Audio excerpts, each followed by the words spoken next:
Well, good morning. How can you not be in love with that sunrise? Well, good morning. It is actually a pretty chilly morning this morning. Definitely fall coming in here. Today we got to move a pile of dirt. Yesterday we must have moved, I don't know, 20 tons of dirt. Probably more like 5 tons, but nevertheless, seemed like an awful lot. So we're gonna move the rest of that today. And as you can hear, we got to feed the piggies. Last night when I was in here, I forgot to put the ground cable back on the energizer, so this fence hasn't been energized all night long.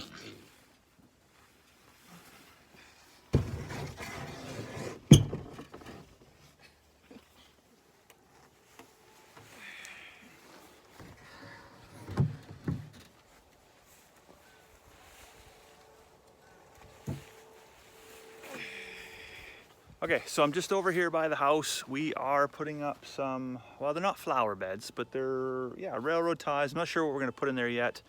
The minute we started doing anything over here, the chickens were just like, ooh, pretty interested, like they wanted to dig in there. So I'm thinking, flower beds would not be a good idea. We might have to fill it with concrete if we don't want them to dig in there. I'm not sure what we'll put in there, rocks or something. Anyways, landscaping continues. Well, there you go. I got all my brownie points and I stacked them up too high. That's one project out of the way. Now I think what I'm gonna do is head over with the yellow tractor, take it out in the field with the cow shelter there, the horse shelter there, see if I can't flip it upside right. I just realized too, I got creosote on my new chore coat. Pretty, well, at least it's my chore coat. It only cost me 10 bucks. I can't be disappointed. I do remember I would have been, 7 or 8 years old maybe. I think back at the time I didn't even know. I might have been younger than that. Thereabouts. Anyways, we were living in a place called Thornby in Northamptonshire in England, and there was kind of an orchard. Well, I don't know if it was an orchard. There was a ton of apple trees there anyways, and they were cooking apples, and I used to wander away from the house and go eat all these cooking apples until I got an absolute stomachache. Anyways, the one day there was a bunch of guys there. They were building some fence and they were spreading creosote, just like was what on some railroad ties. And somehow inadvertently I got some in my eye, and it was probably the worst pain. At that point in time, it was the worst pain I'd ever felt in my life. Obviously I've had far worse since then, but I remember like running home, like tears just streaming out of my eye because it was like absolutely on fire. So heed my warning, never get creosote in your eye. It's not a good time. I just want to show you this area right here, right now, because this is how it looks today, but it's not how it's going to look next year. So we've got this kind of big hill that goes down there towards the stairs. We're going to dig that out and have a bit of a seating area here.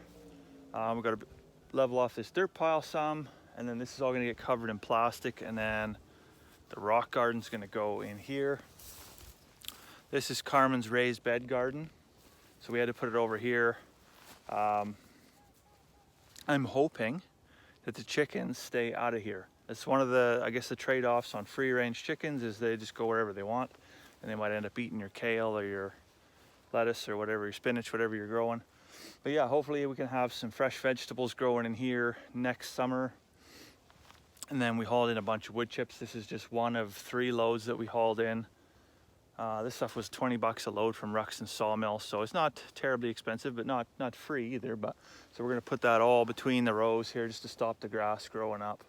And inside these raised beds, she's gonna do kind of a lasagna mix. So that's like different layers of mulch, so leaves and wood chips, and probably a little bit of cardboard, and then some good topsoil in there. So I'm just over here with the horse shelter, or what used to be the horse shelter, having a good look at it. There is a significant amount of damage to this thing because it just like end over ended in the wind. And I'm not sure with any, with no degree of certainty whatsoever that if I flip this thing over, that it's gonna stay in one piece when it comes over. But I'm gonna bring the tractor and I'm gonna hook the chain to it, and fingers crossed I can get this thing upside right at least, because both like the supporting beams as well as the skids that it sits on are torn right off. There's damage to the corner braces. This is damaged right in here on both sides, like, yeah, like it's very, very fragile right now. So I don't have a good feeling about this. I really don't. You know, I've heard it said that you don't really have control over what happens to you, but you do have control over how you react to it. So when I came out here and I seen the horse shelter, yes, I'm a little bit wound up, and that's, you know, because it's not at a point where I think I can say this. I think it's at a point where I'm probably going to end up having to do a pile of work to scrap it, which is pretty unfortunate. But yeah, I guess, you know, so I get my pail of screws out, and I get this chunk of 2x6 out because I've got to brace this corner here because it's all buggered up. And I whip this thing like this, and what do you know? It has to land on top of this pail of screws and dump like whatever, I don't know how many screws are in a pail. 500 probably? 2,000. There's only about half a pail, so 1,000 screws on the ground, which is exactly what I didn't want to happen.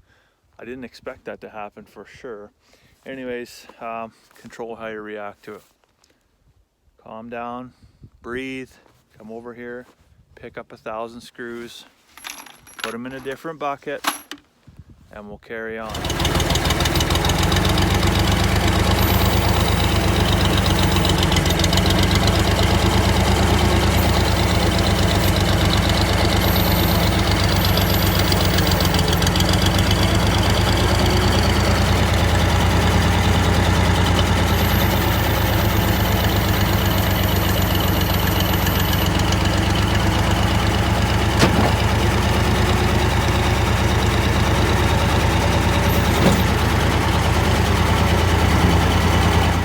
So I got this thing flipped up on its end. What I gotta do is get this big skid. I gotta fix that up a little bit and then push it in and basically sit it in the notch along that lower portion of the wall, and then hook a chain onto the top section up there and pull it down onto that skid over there, which I'll push in obviously at that time. So just kind of a funny point. I'm over here with the ponies and the donkey. Hey Eeyore, get your business out. And it's kind of incredible. Like, horses can do, and even donkeys, can do an incredible amount of work, but they are not natural athletes.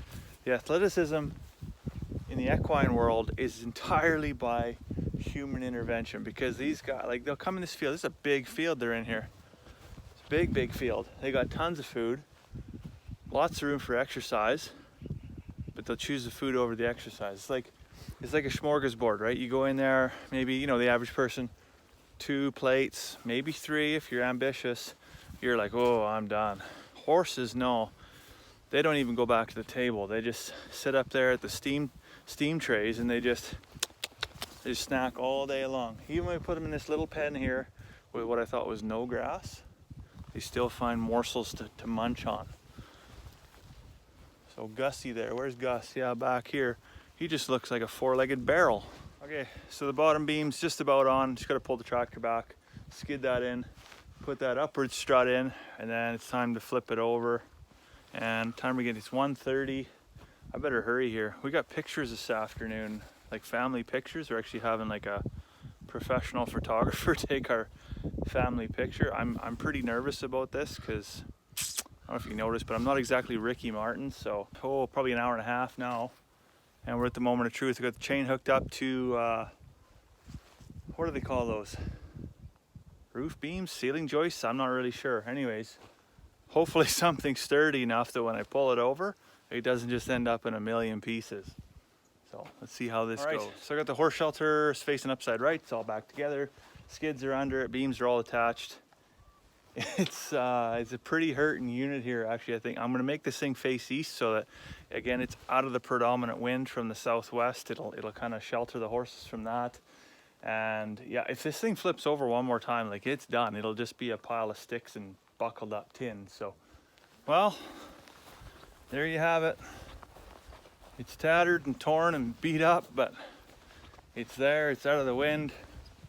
I think we'll call that good. That's a full afternoon's worth of work. So I'm gonna go in and and get myself a cup of tea and get all dolled up for these pictures. God knows I need it. So I will let you go for now. I hope you have a fantastic afternoon. We'll see you tomorrow.